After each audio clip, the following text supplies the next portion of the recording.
আজকে আমি আপনাদেরকে একটা উপকরণ নিয়ে এলাম। উপকরণটা হচ্ছে কি যে গ্যাস্ট্রিক। এই গ্যাস্ট্রিকের থেকে বিরত থাকা যায় কিভাবে। তো এই যে দেখেন, আসসালামু আলাইকুম, সবাই কেমন আছেন? আশা করি ভালো আছেন। তো আল্লাহর রহমত আপনাদের দোয়া আমিও ভালো আছি। তো আমি সকাল হইলে আমি কী খাই তা আমি আপনাদেরকে শেয়ার করতেছি। আর গ্যাস্ট্রিকের থেকে দূরে থাকবেন কিভাবে সেটাও আমি আপনাদেরকে বলতেছি। তো আমি এই মগটার মধ্যে গরম পানি নিছি। তো এর ভিতরে এক চামচ চিনিও নিছি আর একটা লিপটন নিছি।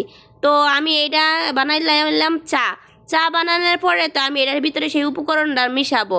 তো এই যে দেখতে পাচ্ছেন আমি এখন এই উপকরণটা নিতেছি। এই যে হচ্ছে সেই উপকরণ, এই যে হচ্ছে গ্যাস্ট্রিকের ওষুধ। এটা আমি মনে করি 1 নাম্বার গ্যাস্ট্রিকের ওষুধ। তো এই যে দেখেন গ্যাস্ট্রিকের ওষুধটা আমি নাড়াচাড়া দিতেছি। তো এটা হচ্ছে কি গ্যাস্ট্রিকের ওষুধটা হচ্ছে আদার গুঁড়া। তো এটা হচ্ছে আদার গুঁড়া। তো আমি প্রতিদিন সকালবেলা এরকম চায়ের সাথে আদার গুঁড়া মিলাই খাই। আদার গুঁড়া মিলাই খাওয়ার পরে আমি অনেকটাই উপকার পাইছি। যে এই উপকারটা আমি গ্যাস্ট্রিকের ওষুধ খাইয়া না পাইছি, আমি এই আদার গুঁড়াটা খাইয়া অনেকটাই উপকার পাইছি।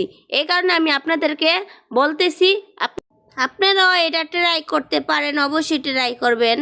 আপনারা ট্রাই করে দেখেন, অবশ্যই উপকার পাবেন।